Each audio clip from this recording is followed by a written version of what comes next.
My name is Cassie. I am 23 years old. I graduated as a qualified nurse this year and was given my first position as a home nurse. My patient was an English gentleman in his early 80s who suffered from Alzheimer's. In the first meeting, the patient was given his record, and from it I could see that he was a convert to the religion of Islam, therefore he was a Muslim. I knew from this that I would need to take into account some modes of treatment that may go against his faith, and therefore try to adapt my care to meet his needs. I bought in some halal meat to cook for him, and ensured that there was no pork or alcohol in the premises, as I did some research which showed me that these were forbidden in Islam. My patient was in a very advanced stage of his condition, so many of my colleagues could not understand why I was going through so much effort for him. But I understood that a person who commits to a faith deserves that commitment to be respected, even if they are not in a position to understand. Anyway, after a few weeks with my patient, I began to notice some patterns of movement. At first, I thought it was some copied motions he'd seen someone doing, but I saw him repeat the movement at particular times, morning, afternoon, evening. The movements were to raise his hands, bow, and then put his head to the ground.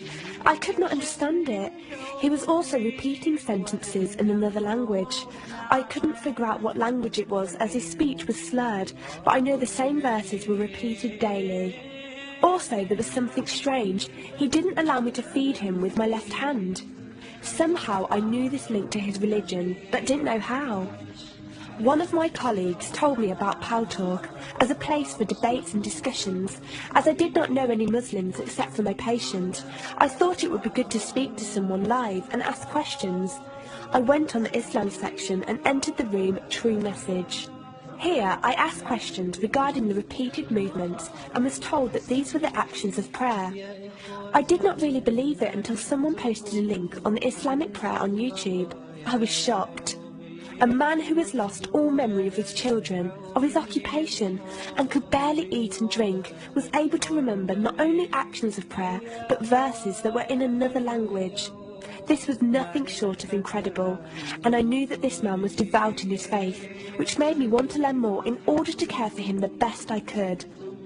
I came into the Paltalk room as often as I could, and was given a link to read the translation of the Quran and listen to it. The chapter of the bee gave me chills, and I repeated it several times a day. I saved a recording of the Quran on my iPod and gave it to my patient to listen to. He was smiling and crying, and in reading the translation I could see why. I applied what I gained from Paltalk to care for my patient, but gradually found myself coming to the room to find answers for myself. I never really took the time to look at my life.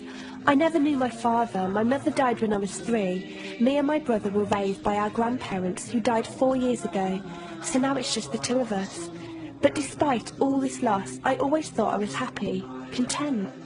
It was only after spending time with my patient that I felt like I was missing something. I was missing that sense of peace and tranquility my patient, even through suffering, felt. I wanted that sense of belonging and a part of something that he felt, even with no one around him. I was given a list of mosques in my area by a lady on Paltalk and went down to visit one. I watched the prayer and could not hold back my tears. I felt drawn to the mosque every day, and the imam and his wife would give me books and tapes to welcome any questions I had. Every question I asked at the mosque and on Paltalk was answered with such clarity and depth that could do nothing but accept them. I have never practiced a faith, but always believed that there was a God. I just did not know how to worship him. One evening I came onto Paltalk, and one of the speakers on the mic addressed me. He asked me if I have any questions. I said no. He asked if I was happy with the answers I was given. I said yes. He then asked what was stopping me accepting Islam. I could not answer. I went to the mosque to watch the dawn prayer. The imam asked me the same question. I could not answer.